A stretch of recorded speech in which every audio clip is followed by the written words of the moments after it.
मैं अपनी कहानी सुनाने आई हूँ अपनी जुबानी। सांच को आँच नहीं, ये कहानी का शीर्षक है। एक प्रोफेसर साहब अपनी क्लास में कहानी सुना रहे थे जो कि इस प्रकार है।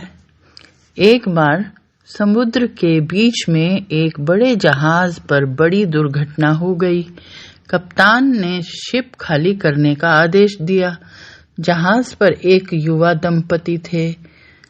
जब लाइफ बोट पर चढ़ने का उनका नंबर आया तो देखा गया नाव पर केवल एक व्यक्ति के लिए ही जगह है। इस मौके पर आदमी ने औरत को धक्का दिया और नाव पर कूद गया। डूबते हुए जहाज पर खड़ी औरत ने जाते हुए अपने पति से चिल्लाकर एक वाक्य कहा।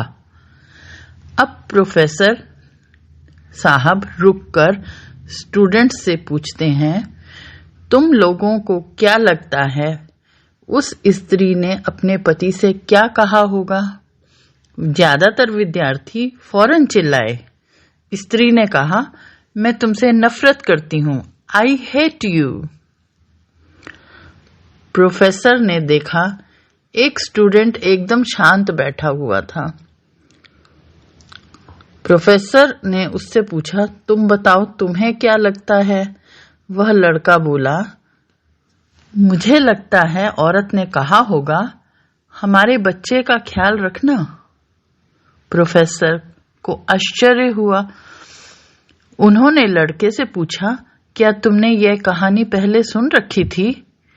लड़का बोला, जी नहीं, लेकिन यही बात बीमारी से मरती हुई मेरी माँ ने मेरे पिता से कही थी।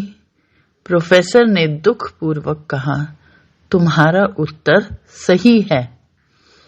प्रोफेसर ने कहानी को आगे बढ़ाया और बोले, जहाज डूब गया, स्त्री मर गई, पति किनारे पर पहुंचा और उसने अपना बाकी जीवन अपनी एकमात्र पुत्री के समुचित लालन पालन में लगा दिया। कई सालों बाद जब वह व्यक्ति भी मर गया तो एक दिन सफाई करते हुए उसकी लड़की को अपने पिता की एक डायरी मिली। डायरी से उसे पता चला कि जिस समय उसके माता पिता उस जहाज पर सफर कर रहे थे तो उसकी माँ एक जानलेवा बीमारी से ग्रसित थी और उनके जीवन के कुछ ही दिन शेष बचे थे। ऐसे कठिन मौके पर उसके पिता ने एक कड़ा निर्णय लिया और लाइफ बोट पर कूद गया। उसके पिता ने डायरी में लिखा था, तुम्हारे बिना मेरे जीवन का कोई मतलब नहीं। मैं तो तुम्हारे साथ ही समुंदर में समा जाना चाहता था, लेकिन अपनी संतान का ख्याल आने पर मुझे तुमको अकेले छोड़कर आना पड़ा। जब प्रोफेसर की कहानी समाप्त हुई तो पूरी क्लास में शांति थी। इस संसार में कईयों ने सही गलत बातें की हैं, लेकिन उनके अतिरिक्त ऐसे भी कई जटिलताएं हैं जिन्हें समझना आसान नहीं होता। इसलिए ऊपरी सतह से देखकर बिना गहराई को जाने समझे हर परिस्थिति का एकदम सही आंकलन नहीं किया जा सकता। कला होने पर जो पहले माफी मांगे जरूरी नहीं कि गलती उसकी हो सकता है वो रिश्ते को बनाए रखना ज्यादा महत्वपूर्ण समझता हो।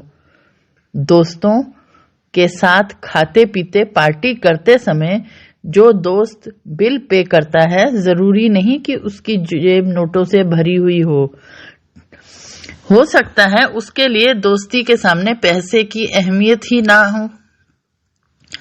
जो लोग आपकी मदद करते हैं जरूरी नहीं वो आपके एहसानों के बोझ के तले दबे हों।